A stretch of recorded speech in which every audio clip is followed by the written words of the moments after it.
歡迎嚟到 Win Win Channel，我係主持人黃啟聰 Manfred。咁今次咧要講到一張咧就大家都非常熟悉嘅，可以講叫試音唱片啦。其實亦都係一張電影原聲唱片，就係、是、香港嘅電影配樂人兼流行曲創作人咧，我會咁樣形容佢，就係、是、黎敏文 Henry 嘅一張好經典嘅代表作，就係、是《見龍射甲》。咁其實《見龍射甲》出到今日咧已經係10週年㗎啦。我記得好久以前咧就開始認識阿黎敏文咧，就係、是、笑島樂隊。當時咧就大家一齊做訪問咧，傾得好投契嘅。而終於咧隔咗好耐時間，喺10年前咧，因為推出《見龍射甲》嘅電影原聲唱片咧，於是我就開始再同佢聯絡咗，然後咧一齊傾好多嘅關於音樂上啊、電影配樂上嘅一啲嘅資料啊、一啲感覺㗎。其實我同佢嘅口味都相當之接近嘅，咁所以咧亦都好中意佢呢個《見龍射甲》嗰個處理嘅方法，有好中國味嘅電影音樂感，亦都有好中國化嗰個情節咧，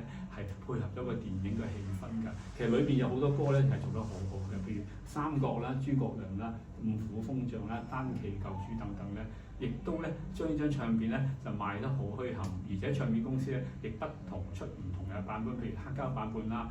玻璃 CD 啦、透明膠嘅黑膠唱片版本啦，亦都有唔同版本嘅 SACD 嘅 CD 版本嘅，算係做得非常之積極，而且據聞每一張都賣得個成績相當之唔錯㗎。咁至於呢一次嘅10週年出啲咩咧？原來係一張1:1直刻嘅唱片，所以咧就叫做 Direct Digital Mastering 嘅唱片，而且真真正正咧就直刻咗落去嘅